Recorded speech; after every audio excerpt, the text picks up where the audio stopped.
Welcome to 320 Lab Strength Assessment 2. In the spirit of getting creative at the direction of our administrators, we will be makeshifting our jumping loads with resistance bands instead of weights on the barbell.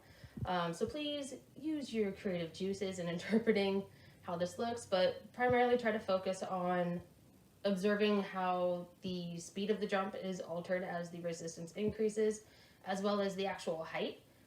As the resistance increases, you'll notice that the ground comes back a little bit faster than before. And in a separate video, we will be instructing you on how to interpret the jump test results.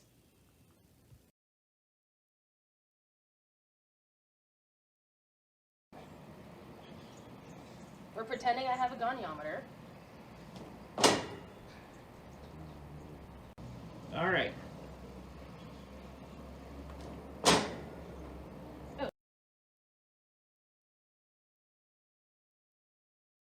Okay.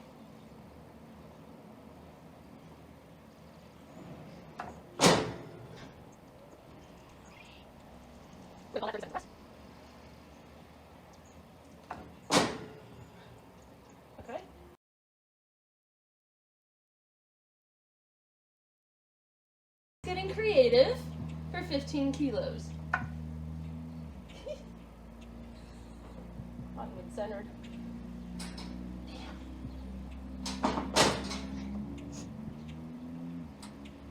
My knees are about I need. Yeah. Okay.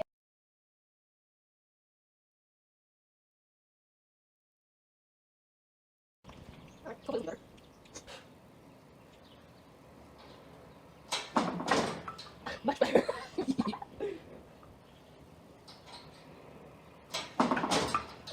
Okay.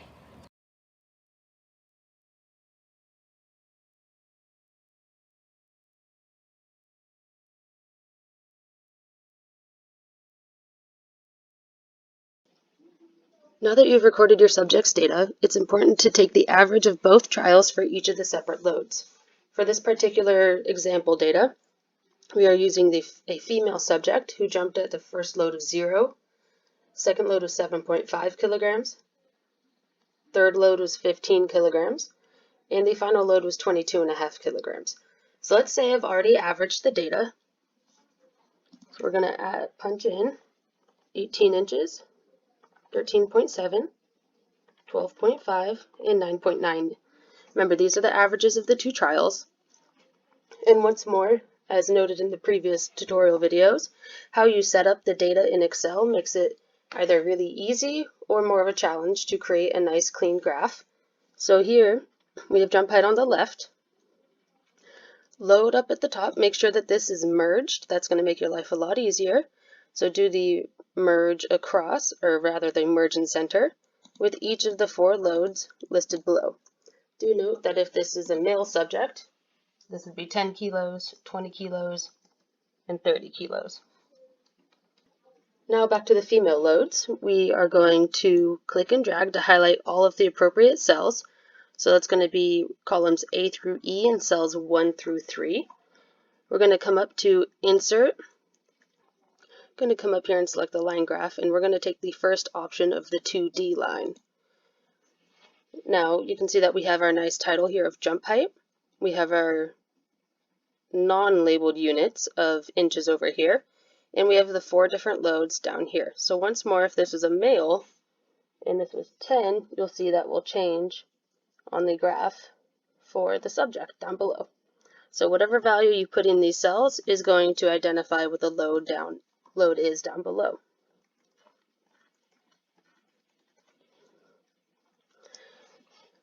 So once more, we need to make sure that we have our label over here for jump height in inches. So again, I recognize that you may not be able to see this, but over to the right of my graph, there's a little green plus sign. I can select that, or I can come up to the top and select Design, Add Chart Element. Either way, it's going to get you the menu options that you need. We want to make sure that we have our axis title for the primary vertical axis. Once this is here, highlight, we're going to update that information to read jump height. Unit is inches. And there you go. There you have your graph for the Strength Assessment 2 lab activity. And now we'll discuss how to interpret the various profiles, or the 3 primary needs profiles for these particular subjects. Once you have made your Excel graph for your assigned subject, it is now time to identify what type of needs your particular subject is going to require, or rather what the exercises and intensity should focus on for the training lab. For the first interpretation, we're going to say that for 0 kilograms, or what the numbers are on the bottom of the graph here, so at 0 kilograms, let's say the subject jumped about 22.5 inches. And now we've added a load, so 7.5 kilos for this particular subject. As you can see along the bottom, they are females for each of these demonstrations, but that doesn't necessarily matter in the interpretation. I just wanted to keep that consistent along the bottom so as not to confuse anybody thinking that you had to apply the graph for anybody but your assigned subject. So at 0 kilograms, let's say the subject jumped 22.5 inches. At 7.5, with a little bit of external load, we are expecting to see a drop in the overall jump height. So let's say they jumped about 19.5, 20. That's a little bit better. And now as the load gets heavier to 15, we can see that they have a little bit more of a drop. So let's say around 14-ish. And at 22.5 kilos, let's say they drop to about 10. So in the overall impression of this, we are going to look at a few factors. We'll first look at the fact that the jump height decreased from about 22.5 inches to 10 or so. The other thing we're going to observe is the line, or the steepness of the line graph. So this particular person, we know that they have a pretty impressive initial jump height, particularly for a female subject, at 22.5 inches. As the load increased, we can see greater deficits in their jump height between the second, third, and fourth loads. Now, let's pretend this is the same subject, but they responded differently to the loads. So once more, she's going to begin up around 22.5 inches of jump height. We introduce a load, and she does quite well, even with the extra load. Once more, we add the load, and despite the drop between the first and second loads, she's going to hold on pretty well and be able to maintain her jump height across the remaining loads. So once more, we're going to draw a nice little line to connect these. Okay, and the final example, once more, as this is the same subject, we're going to start the similar jump height.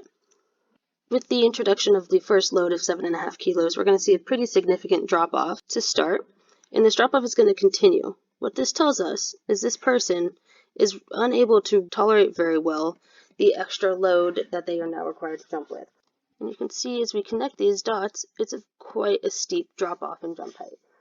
Again, do note that this is an exaggeration, merely for demonstration purposes, and your subject may or may not be as clear. So between these different profiles for the same subject, we can see with the first one on the far left, they held their height pretty well. They only dropped off 2-3 inches, and they had a pretty consistent and steady decline from there. In the center graph, we see that the jump height remained fairly high and did not drastically drop off. In the final profile on the far right, in this instance, the subject didn't do a very good job or wasn't capable of tolerating the extra load with which they had to jump, and therefore their jump height suffered. So starting with the graph on the right, we identified that this person doesn't do a very good job of tolerating extra load, so we are going to identify that they need strength as an emphasis. With greater strength comes greater tolerance to external load or resistance, and we know that they have a pretty impressive initial jump height here, so we can identify that they have good velocity capabilities. But once more, they have velocity, they are lacking strength or the ability to tolerate and continue to perform against the additional resistance. The profile in the middle here, as we just identified, they have good initial velocity capabilities, and they do a very good job of tolerating the extra resistance by having a very shallow decline in jump height. This person's been identified as strong, which therefore tells us, as we begin to program for this subject, that they should require an emphasis on velocity. Now here on the far left, in this instance, the subject has a pretty steady decline in their overall jump performance. It's not terribly drastic. It's not a huge drop-off like the profile on the far right. And it's not very consistent in that there is minimal drop-off. So this person, or this profile in this instance, we would want to prescribe exercises that focus on both velocity and strength. So just to explain once more, each of these profiles have now identified the strengths and weaknesses of the various profiles. So just to recap, this first profile has strength because they're able to tolerate the loads, and they have velocity in that they're able to obtain that 22.5 initial jump height. Second profile has strength but is lacking in the velocity department. With your particular subject, they may not necessarily get to 22.5 inches. It may be more so a system where, because they're initially lacking the velocity, so it's harder for them to get up off of the ground faster, they may actually start closer to 15 or a less impressive number than 22.5. Again, this is just fake data, fake numbers, just trying to identify these different factors. So we can say they're here with minimal drop-off. In this instance, it's not a very impressive first jump with 0 kilos, but they're able to tolerate the added load as the jumps progress in their intensity. In this final profile, they have velocity. They got to that 22.5 inches, no problem. As soon as a little external load was introduced, they plummeted.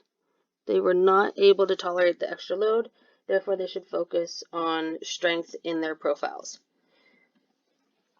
Now that we have used plotting of the jump height to identify the needs of the individual, we can discuss how to actually begin programming for these individuals. So focusing primarily on this first profile on the left, we are going to see that the need of velocity and strength. This means we are going to program pretty much an even split between speed-based exercises and more strength-based exercises. So speed-based exercises are nice and fast, not necessarily heavy loads. These can range from Olympic weightlifting movements to plyometrics to med ball work even, whereas the strength exercises should be focused more on total body, such as a back squat, a deadlift, whether that's with the barbell or the trap bar, bench press, overhead presses, rows, things of that nature are going to be much more beneficial in the strength capacity. They're not necessarily focused on moving quickly or as quickly as the velocity-based exercises, but when programming for strength, there should still be a cue of moving the bar with the intent of speed. So instead of going through a back squat at a moderate pace or a nice constant steady pace, you can say pop at the top so that there's a fast finish of the movement at the end of the concentric phase. So for the velocity and strength emphasis, we can program to velocity, 2 or more, 3 is okay. Velocity, depending on the overall intensity and the load and the stress to the body and the nervous system, you can program 2 to 3 velocity-based exercises. And then we also want at least 2 strength exercises. So let's say for day 1 of the assigned programs, so day 1 is generally a push day, day 2 is generally a pull day, and day 3 is generally a mixed day, so a mixture or a blend of both pulling and pushing emphasis exercises. For the velocity profile, it's merely an emphasis on velocity. We still want to maintain some strength stimuli, so we want to make sure that we have 2 to 3 plus velocity-based exercises and 1 to 2 strength-based exercises. If we were only to program velocity-based exercises for this person over the course of a block or a phase, we may find that their strength values actually decrease if we aren't at least giving some focus to maintaining strength values. On the far right, we know that they have velocity, they need strength, so we can program 1, maybe 2, that's a pretty hard maybe, 1 to 2 velocity exercises or speed-based movements. And we're definitely going to want 3 to 4 strength-based exercises. Again, this is merely about the emphasis. It's not an absolute. If it was an absolute, the profile needing velocity would have all velocity-based exercises, and the profile needing strength would have all strength-based exercises. But we want to make sure that we're still holding on to and developing the existing attributes that each subject has or each profile has. In order to begin programming for your assigned subject for the training lab, it is important to first consider three particular things. First is exercise selection, the second is exercise order, and third is exercise intensity. So beginning with exercise selection, we want to identify if it's a push day, a pull day, or a mix of push and pull. We also need to consider if the subject requires velocity, strength, or a combination of the two. So let's go look at strength. We have strength, velocity, and mixed. So both strength and velocity. We want to make sure we program the most exhaustive exercises first. The reason for this is we want to ensure that we don't program the exhaustive exercises at the end of the workout when the person or the client is already tired, because these are typically highly technical and are commonly Olympic weightlifting movements. It may also include jumping with loads. The types of exercises that should come next are large muscle group, large muscles, and we also want to make sure that when we are programming multi-joint exercises, not single joint. These are assumed healthy individuals, and therefore it is more efficient for time to program multi-joint movements, as well as more specific to most sporting or physical activity events. And then any assistance. These assistance exercises are more aimed at, say, injury reduction methods, or focus on any specific weaknesses that that subject or patient or client may have. We want to make sure that we don't do these at the beginning of a workout because we don't want to fatigue these muscles before they may be included in the larger, more exhaustive, more technical types of movements. Finally, we have to consider exercise intensity. Not every single exercise in a day is going to be programmed at the same intensity. The heavier the load, inherently the more challenging it is to move that load quickly. For example, the first exercise we may program is a velocity-based exercise. It is technical, it is exhausting, so it's going to come first. Let's say it's a jump shrug. In order to maximize the benefits of a jump shrug, the load should be fairly light, between, I believe, 30 to 45% of a power clean 1 repetition maximum. So quite a light load. So with the emphasis of velocity on a jump shrug, if we load them at 85 to 90% of a rep max, that's going to be incredibly exhausting, and it's not going to get the specific power benefits or velocity benefits that we're trying to obtain or develop from incorporating this exercise. So if it's a velocity-based movement, we want to make sure that it has a lighter intensity. It's also important to understand that intensity is not entirely synonymous with the load, which would be the weight on the bar or in addition to the barbell, or the weight of a dumbbell or a med ball. Intensity takes into account speed. So let's discuss a back squat.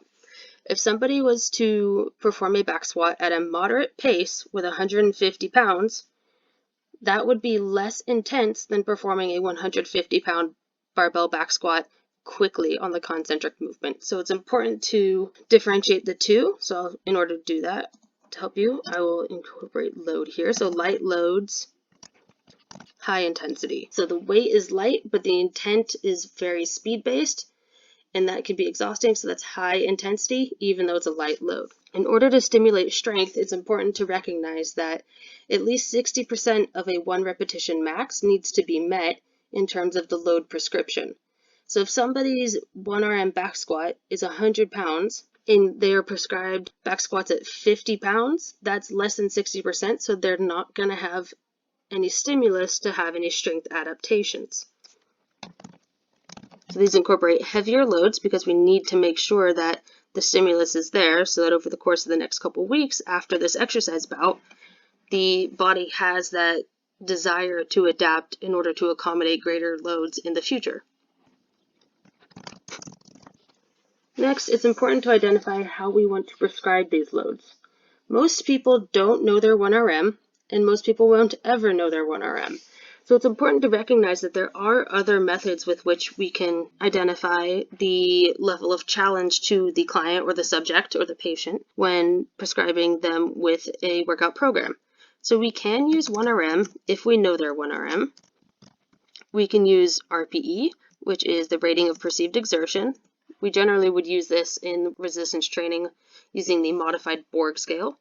Based off of RPE, we can use something called repetitions in reserve, which has an inverse relationship with RPE. So repetitions in reserve identifies how many reps are left in the tank at the end of a set. Say somebody finishes a set of 5 repetitions. Immediately after, they pause, reflect, and consider how many more reps do I believe I could do with good quality technique. That is a 100% subjective number, so only the person doing the workout themselves can identify this number, but it represents a level of load or challenge to them in order to identify. So whatever number they come up with, I feel I could do 4 more reps with good quality. Okay, that would be a reps in reserve of 4 or an RIR of 4. It's important to note that in addition to 1RM, RPE, and RIR, there is an additional rep max relationship that is possible, and that is simply the repetition max. So instead of a 1RM, if you are prescribing exercises for sets of 3 repetitions, this could be a 3RM. If you're prescribing sets of 5 repetitions, this could be a 5RM. So it's important to recognize that there are multiple means by which we can prescribe specific exercise intensities. It's also important to determine why, which is the best for your particular client. If you or the client knows their 1 repetition max, that's absolutely fine to prescribe off of. But as previously mentioned, most people aren't going to know that, so there are some measures, particularly the RPE and the RIR, that can stand in as load intensity prescriptions that are based off of the client's own abilities. Now, it's important to recognize that the RPE and RIR, as they are subjective, it's very specific to that particular individual. Some people that have never pushed themselves to a full maximum effort, it's going to be a bit harder to appropriately describe or prescribe the load. But for people that are trained and are familiar with what maximal effort feels like, it can actually be quite accurate. So in addition to determining which is the best for your client, it's important to understand why. And this is something we will specifically be looking for in the Lab 10 training lab write-up. We want to know, why did you choose this method of prescribing intensity?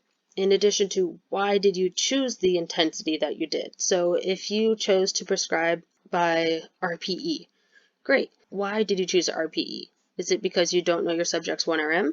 Is it because you are more familiar with RPE, or your subject or your client is more familiar with RPE than these other measures? Fantastic. We need to make sure that we are meeting our clients and subjects where they are and can work with them in a manner that satisfies both the practitioner and the client. Knowing that it's day 2, we know that it will be a pole emphasis, 3x3, week 3. So we know this is going to be the most challenging week of the 4-week block because each week builds upon the last in terms of intensity. So it's reasonable to prescribe a pretty challenging workout for this one. The first exercise, let's say, is a jump shrug. Remember, we want to make sure that the most intense or technically challenging or just most exhaustive are first. So jump shrug. For jump shrug, this is a velocity-based exercise. We can identify this on the force velocity curve. So we know that the intensity is going to be light. Because we have performed this exercise for the preceding 2 weeks, we can safely program a light to moderate challenge. So let's go with a simple 67%. And that's of 1 RM, which is corresponding to an RPE or an RIR of 4. Second, let's say we are doing a stiff-legged deadlift. This is a strength-based exercise, so this is going to be significantly more challenging than the jump shrug. And again, it's week 3, so it's going to be pretty tough. Let's go with an RIR of 1 to 2. So we can identify that here. We can come across, we know it's going to be 92.5% rep max or 79.5% of a 1 RM.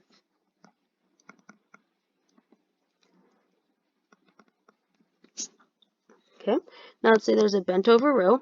So we've gone from most intense to large muscle groups, slightly smaller muscle groups. In this one, we can keep a constant repetition in reserve, or RPE, or relative percent max. So we're going to keep this with reps in reserve of 1 to 2. And then finally, we can do something that is even smaller muscle groups. We can perform something that is velocity based but not incredibly challenging on the body. So this could be overhead med ball throws, underhand med ball throws, things of that nature. Or we can do upright rows, which is going to be more of a strength based exercise. So let's just go with underhand med ball throw. In this, because it is a velocity based exercise and a very heavy med ball is quite challenging to work with, and we don't want to overstress the back, particularly the low back, and cause injury. This is going to be a lighter intensity exercise, so this could be something appropriately with an RIR of even 5 plus, so 5 or more. So it's going to be a very light intensity exercise. So it's just a simple example of how one can use any of these methods to describe how to program intensity. Again, for the training lab assignment, it is important that you identify why you chose the method of exercise intensity prescription, referring to 1 RM, relative rep max, repetitions in reserve, or rating of perceived exertion. So describe why you selected that option to prescribe, and then also identify and discuss why you chose the specific intensities that you did. So that would more so be reflecting on why did you choose an RIR of this for the jump shrug? Why did you choose an RIR of this for the strength-based exercise? So on and so forth. Additionally, 2 research articles have been uploaded to the module on Canvas that discuss the relationships between RPE and repetitions in reserve, as well as absolute 1 RM. So if there is any further curiosity on those, I invite you to check them out. They also do provide descriptions on how to apply these methods in prescribing intensity for any patients or clients.